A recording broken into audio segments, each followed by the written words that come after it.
Welcome back to the English class.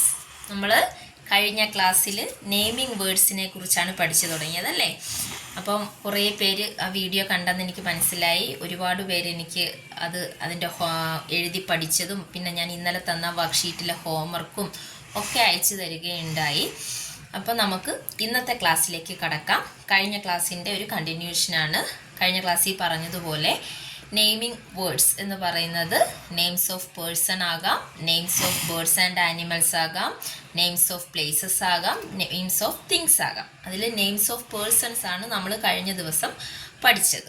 ഇന്ന് നമ്മൾ പഠിക്കാൻ പോകുന്നത് names of animals and birds. നമ്മൾ കുറേ ആനിമൽസിൻ്റെയും ബേർഡ്സിൻ്റെയും പേരുകളൊക്കെ ഇംഗ്ലീഷിൽ ഈ കഴിഞ്ഞ വർഷം നമ്മൾ പഠിച്ചതാണ്. അതിനെ ഒന്ന് റിവൈൻഡ് ചെയ്യുന്നേ ഉള്ളൂ. നിങ്ങൾക്ക് അറിയാവുന്ന ബേർഡ്സിൻ്റെയും ആനിമൽസിൻ്റെയും പേരുകളാണ് നമ്മൾ ഇന്ന് പഠിക്കുന്നത്.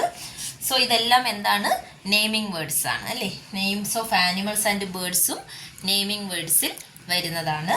അപ്പോൾ ഇന്ന് പരിചയപ്പെടുത്തുന്ന words owl, OWL, owl. Owl എന്ന് വെച്ചാൽ മൂങ്ങ. Okay, owl. ടൈഗർ, അതെല്ലാവർക്കും അറിയായിരിക്കും. ടൈഗർ, TIGER, കടുവ. ക്രോ, CROW, it's A cleaning bird അല്ലേ, കാക്ക, അതാണ് ക്രോ. ഹെൻ, HEN, ഹെൻ, പിടക്കോഴിക്കാണ് ഹെൻ എന്ന് പറയുന്നത്. കൗ, COW, പശു. ഹോഴ്സ്, HORSE, കുതിര. ഈഗിൾ, EAGLE, ഈഗിൾ എന്ന് വെച്ചാൽ പരുന്ത്. റാബിറ്റ്, RABBIT, റാബിറ്റ്, മുയൽ.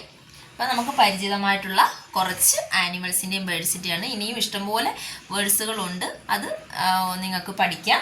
അപ്പം ഞാൻ ഇത്രയാണ് പഠിപ്പിക്കുന്നത്. നെയിംസ് ഓഫ് ആനിമൽസ് ആൻഡ് ബേർഡ്സിൽ ഇത്രയും വാക്കുകൾ. അപ്പോൾ ഇതും എന്താണ്? നെയിമിംഗ് വേർഡ്സിൽ വരുന്നതാണ്. അപ്പോൾ കഴിഞ്ഞ ക്ലാസ്സിൽ നമ്മൾ പഠിച്ച നെയിംസ് ഓഫ് പേഴ്സണും ഇപ്പോൾ നമ്മൾ പഠിക്കുന്ന നെയിംസ് ഓഫ് ആനിമൽസ് ആൻഡ് ബേർഡ്സും എന്തിൽ വരുന്നതാണ്? നെയിമിംഗ് വേർഡ്സിൽ വരുന്നതാണ്. അപ്പോൾ ഇതിൻ്റെ പിക്ചർ കൂടി ഞാൻ നിങ്ങളെ കാണിക്കാം.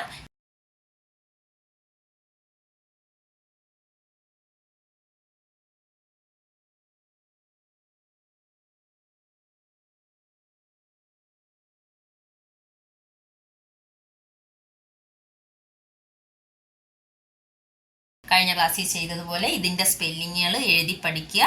ആ എഴുതി പഠിച്ചതിൻ്റെ ഫോട്ടോ ടീച്ചർക്ക് അയച്ചു തരിക.